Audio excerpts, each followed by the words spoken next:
Good morning, good morning, good morning, and welcome to the Urban Alchemy Oasis. We are so excited to be here, and we want to thank everybody for making time to come and really to celebrate with us. We're here today to discuss the results and outcomes of a study into the work in the Tenderloin and Mid-Markets community, supported and launched by Mayor London Breed's office, the work that has been done by Urban Alchemy practitioners, this community-based public safety work. The goals for this program are to provide services to our unhoused neighbors in San Francisco, to reduce crime in struggling neighborhoods, and to provide an alternative community-based form of public safety where folks from the community, folks with lived experience, can do the work of restoration, healing, and support for some of our most vulnerable neighbors. This study was carried out by Stanford University, led by Dr. Forrest Stewart, the director of Stanford's Ethnology Lab, and they have studied the results of this program and are happy today to discuss the findings. And so we're really grateful that you all have gathered here to talk about this work, to hear about the phenomenal impact that we've been able to make in these communities. And as you can imagine, the results that you're going to hear today, you probably have seen them. You probably have felt them. And today we're just really excited to not just to have to rely on what we see and what we feel, but to have data to back up what we know that we're experiencing in our community. And so to kick off this morning, I want to welcome our co-founder and CEO, Dr. Lena Miller, to greet you and bring remarks. Won't you receive her?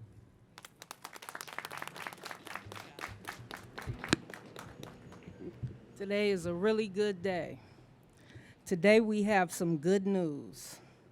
And we've been hearing a lot of bad news about San Francisco and the conditions on our street. But today, we have some really good news. We're here today to talk about the exciting initial results of a Stanford University studies that shows UA's presence in the Tenderloin has caused a significant reduction in total crime and drug crime. I think the important thing to know about Urban Alchemy that you can't read on our website is that Urban Alchemy was born and bred and grew right here in the cracks of this concrete in the streets of San Francisco. In this grit and grime, we grew. And I want to thank you, Mayor Breed, for seeing us and allowing us to grow and not plucking us out before we really had a chance to show our beauty and our brilliance to the world. We know what we feel on these streets. The residents of the Tenderloin know what they feel on these streets. Businesses, universities, they know what the difference is when Urban Alchemy has been on these streets. But it seems more like a political conversation than it does a reality. So when Dr. Forrest Stewart came to me and he asked for permission to study the results of Urban Alchemy or what was happening with Urban Alchemy out on these streets, I said, on the condition that you look at our impact on crime in the streets that we are, because I know we are making a difference. I know we are changing the environment. That's why Urban Alchemy has grown so much. That's why we've been in demand. But I don't have any data. I can't prove it. So I feel like I'm just out here trying to scream to the world what is happening here. And no one is listening. But today we got that data. Yeah.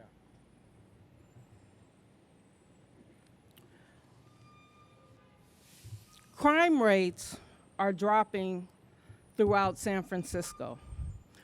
In here in the Tenderloin, Dr. Stewart's research shows that crime rates have dropped by 52% in the Tenderloin, on the streets where Urban Alchemy is. We have saved the lives of an average of over 200 people a year. During the pandemic, it was up to like 400 or 500. Through not only Narcan reversals, but first aid procedures. Our results show the difference between social service programs built by and for the people in our own neighborhoods and people who are looking from the outside in and making opinions and conjecture about how it should be done. We grew organically in response to the conditions that we saw, using common sense approach to the realities that we were engaging with every day to create this unique model that is urban alchemy. We talk a lot about San Francisco being the heart of tech. But what a lot of people don't understand about San Francisco is it's always been a boom or bust city. This city has always been gritty and grimy. We're beautiful too, and we have a lot of things going on. But that grit, that grime, that wind that has shaped the topography of San Francisco with all the hills and the cragginess of the beaches, there's something that infuses the people where we have this creativity to deal with stuff in a way that is unique to this place. And that is what gave birth to Urban Alchemy. That is the innovation that we are going to export throughout this country, that we have already began exporting throughout this country. Los Angeles, our Circle program, response connected to the 911 system. This program has also been replicated in San Francisco through the HEART program. We are also going to be launching it in Austin and Portland. What we are demonstrating is this is not a fluke. There is something special happening here. My dad used to always say to me, and I'm so grateful to him for instilling this in my mind and my soul, Lena, don't tell me what you don't want, tell me what you do want. If we want something different, we need to start focusing on the things that are working and to start naming what it is that we want. To our practitioners,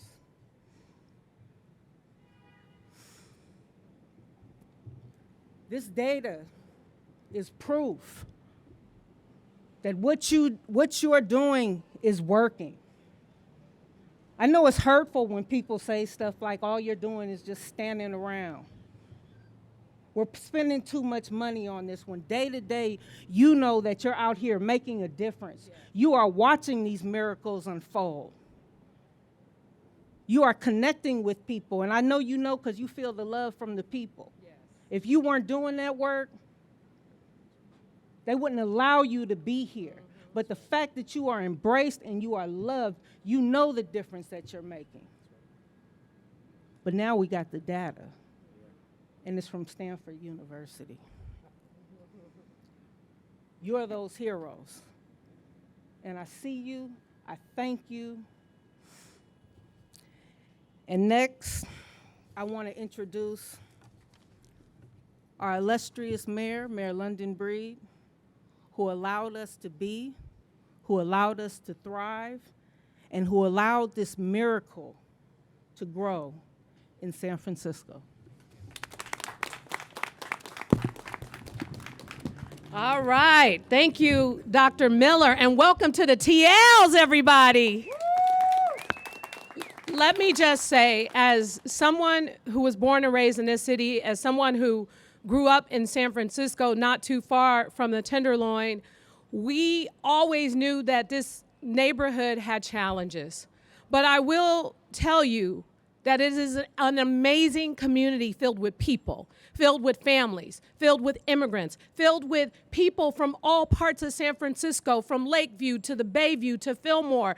All kinds of people from all walks of life live and grow and thrive in the Tenderloin.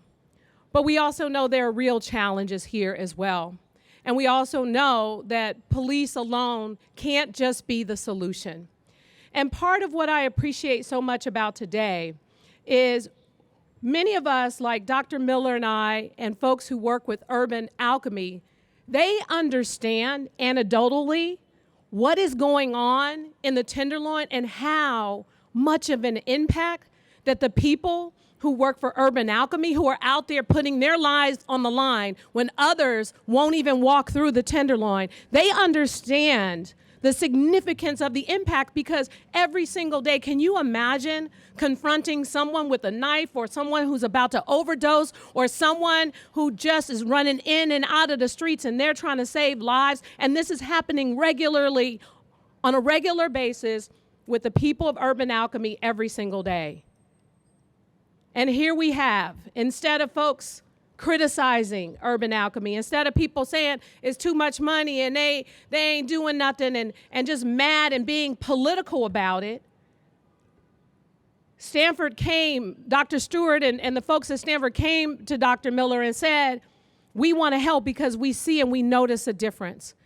And we want to work with you. We don't want to be on the outside analyzing you and telling what you're doing or what you're not doing. We want to work as a partner with you to really analyze the data and really understand what is happening. And on the places, as Dr. Miller has said, on the areas where Urban Alchemy is located, there has been a 52% reduction in crime in the Tenderloin in those particular areas. How significant is that?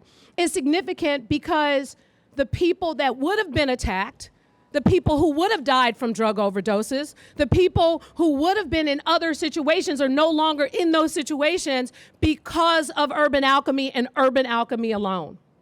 That is significant in and of itself. And that is why we are here today, because this is an important institution filled with people who care about community, filled with people who may have had their own challenges with the criminal justice system or with addiction or with other issues that they see people on the streets are facing. So the empathy comes from a place of experience and understanding and a desire to see something better for those who are struggling. That's what Urban Alchemy represents for the Tenderloin community. That is the work that they do that oftentimes goes unnoticed and thankless from leaders of this city, but not from this one. So today, as you hear the data and get a better understanding of what Urban Alchemy is about and what they do, it's not about just the data. It's about the people. It's about the relationships. It's about that person that says, just because that individual like Louis is talking to them for Urban Alchemy, they're agreeing to treatment and they're clean and sober for a year. It's about that person that didn't die on the streets of San Francisco from a drug overdose. We talk about how amazing and how beautiful this city is. And this is a beautiful city. This is an incredible city filled with opportunity. I understand, and I am the beneficiary of that opportunity. But too often, people who suffer in this community are not. And the fact is, without Urban Alchemy, it would be far worse.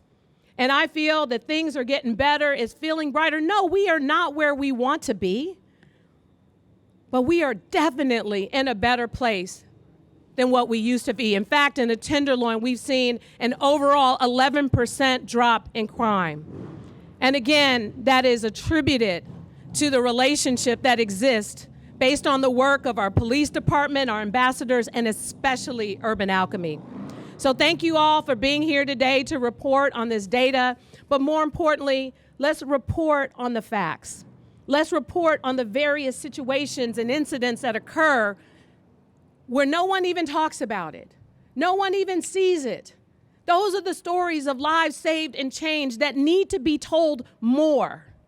And that's why we're here today, to talk about the data, but to tell those stories and to make sure people understand that we are going to continue to do all the work necessary, all the investments necessary to continue to support Urban Alchemy, to continue to invest in the Tenderloin community, to make sure that every person who lives and works here is safe.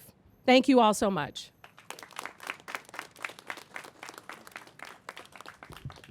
Thank you so much, Dr. Miller. Thank you so much, Mayor Breed. The relationship to academia can never be understated, its importance. They shape our young, brilliant minds. They give us benchmarks to hold us accountable, and today they provide the data that makes the things that we see on the streets and in our communities real through data. And so I don't want to take up a lot of time. I want to invite Ms. Dr. Stewart from Stanford University to come and share the data that we've all gathered together to hear. And so if you all would welcome Dr. Stewart to talk about the impact report that's come from their study. Thank you. Good morning. Good morning. I'm Forrest Stewart. I'm a professor of sociology at Stanford. I'm the director of the Stanford Ethnography Lab. I'm joined by a core member of our research team, Kylan Moore, a PhD candidate at Stanford, who's been really spearheading a lot of the analysis and the statistics that I want to share with you all today.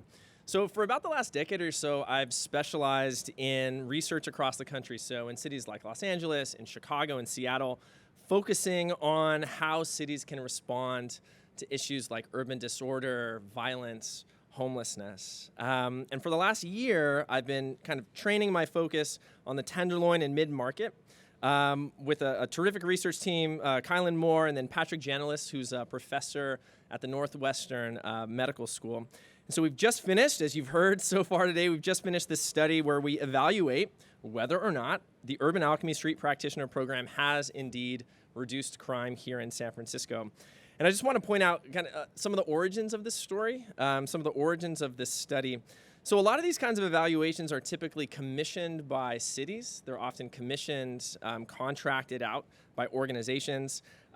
We've done ours differently. So we've done ours independently, funded and run entirely through Stanford University.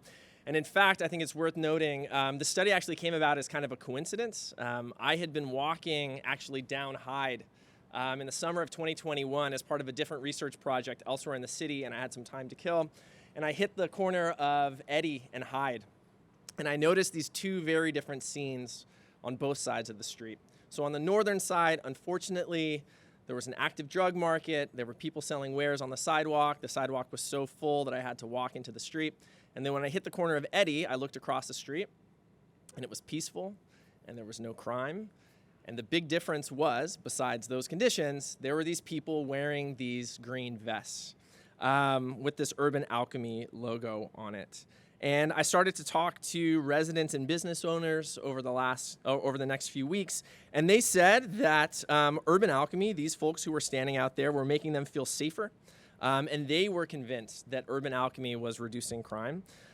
But it's one thing to feel safer. It's another thing to actually be safer. This is kind of my job to kind of parse out the difference between the two. So we put this question to the test. And here's what we did.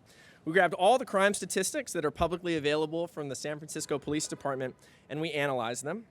And the design that we did, I'm not going to get too technical, but it's called a quasi-experimental design. And it's pretty standard in policy analysis if you want to evaluate whether or not a policy has actually had effect. And it's borrowed from essentially like experimental drug trials. And what you do is we grabbed every intersection, 40 of them, where Urban Alchemy is stationed, and we treat that as our experimental group. And then we match each one of those intersections with an intersection where there is no Urban Alchemy practitioner. And we make sure those two intersections are matched as well as we can. So we have an experimental group where Urban Alchemy is, and a control group where there is no Urban Alchemy. And then we start the clock. And we look to see how the Urban Alchemy intersections, the experimental intersections, differ from those control intersections. And we watch them over preceding 12 months. And we found that in the Urban Alchemy intersections, total crime went down 52%. So just to put some raw numbers on this, there were about 320 crimes per week in those 40 intersections. This falls to about 150 crimes per week once Urban Alchemy comes onto the scene. We found an even larger drop in drug crimes, which actually fell 80% in the urban alchemy intersections.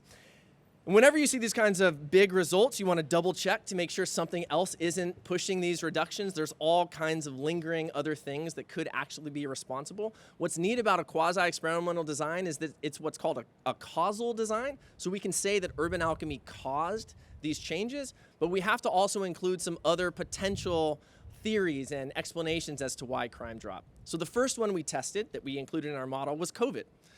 COVID caused a drop in crime all over the place. So was the reduction that we were seeing attributed to urban alchemy, or was it attributed to COVID? According to our analysis, this is not a drop attributed to COVID. There's also another question. Was urban alchemy merely displacing the crime going on in those 40 intersections to nearby intersections? We include this in our model, and we determined that 52% reduction is not attributed to displacement into other intersections. So this is pretty confidently, we can say, a reduction caused by urban alchemy. So moving forward, some of the things we've been doing over the last year and a half, members of our research team have actually been shadowing, including myself, have been shadowing urban alchemy practitioners, sometimes up to 10 hours a day, watching what they do, trying to figure out what is the kind of secret sauce, what is the mechanism that's responsible for reducing these crimes. Things like building trust, things like creating social debt, things like providing resources. These are the kinds of things that we're going to be integrating into our analysis, as our next step is to write up these findings and to begin submitting this for scientific peer review. So those will be done in the next couple weeks. And I just want to conclude kind of describing the study by just sharing our gratitude and our thanks to the team at Urban Alchemy. Subjecting yourself to these kinds of rigorous evaluations can put you in some hot water if the results don't necessarily turn up, but Urban Alchemy approached this with a kind of confidence and transparency that allowed us to come in out of the blue independently and hold them accountable. And I think that it's a real model for how we can do academic and organizational kind of collaborations and accountability in the future. So thank you all for being such an outstanding partner for us.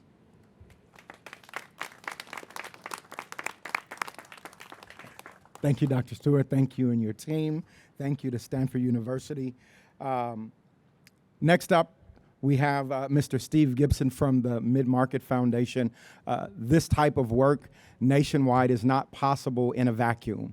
It means that we have to be partners with our academic partners, with our civic partners, and also with our business improvement partners. And so we want to invite Mr. Steve Gibson up to talk a bit about their role in our partnership and how it's contributed to our success. Thank you.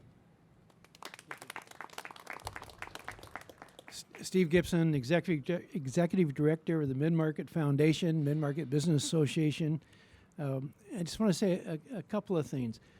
One, we recognized Urban Alchemy and their talents quite a ways back. In 2019, we teamed with Urban Alchemy on a pilot project on the corner of 6th and Market.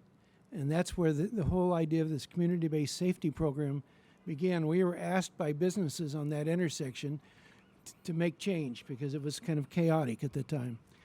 And so we teamed with Urban Alchemy. We did this small pilot project. And that really proved that the Urban Alchemy approach could make a difference.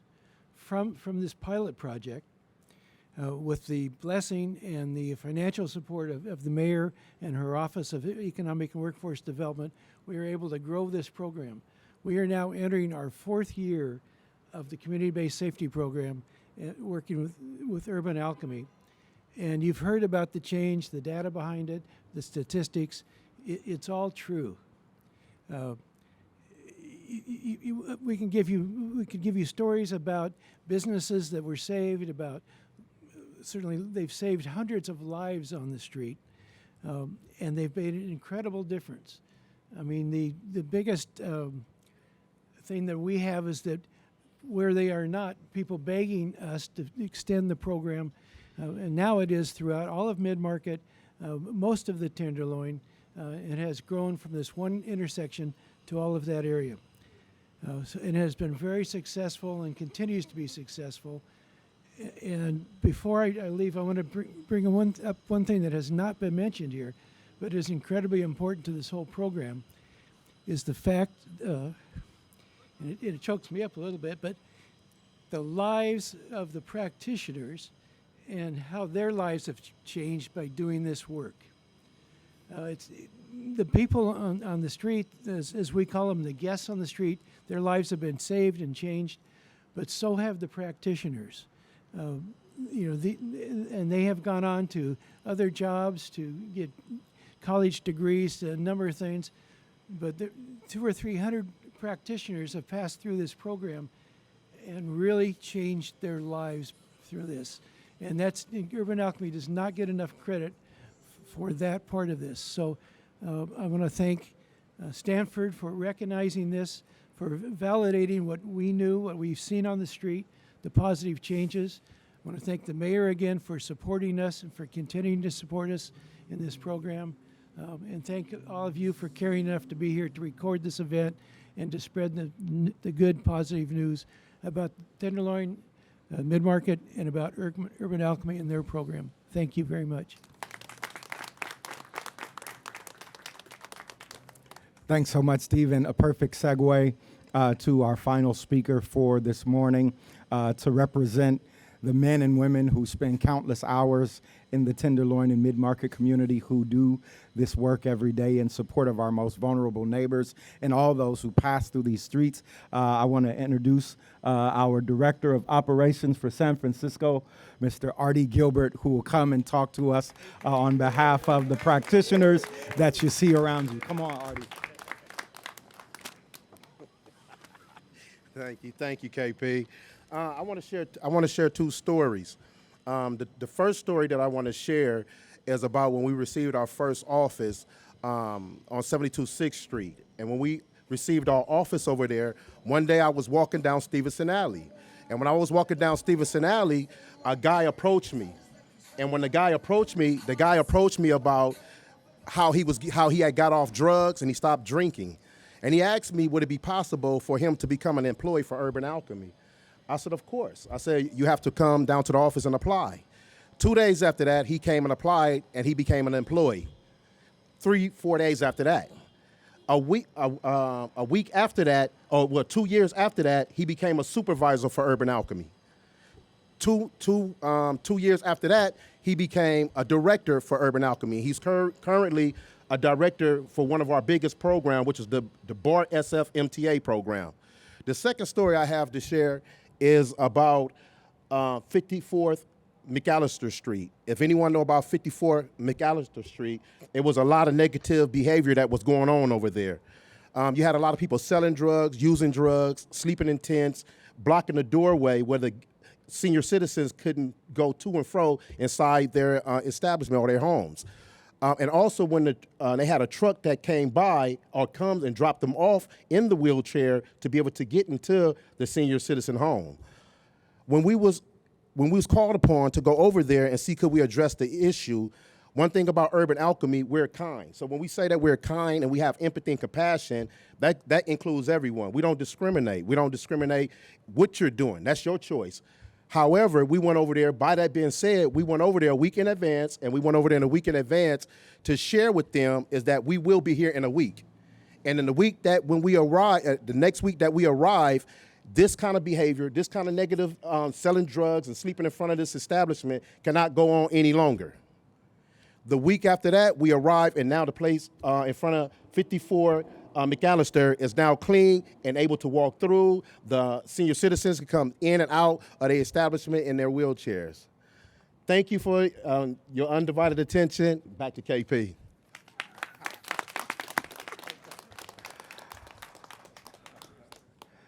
So we've heard from the folks doing the work.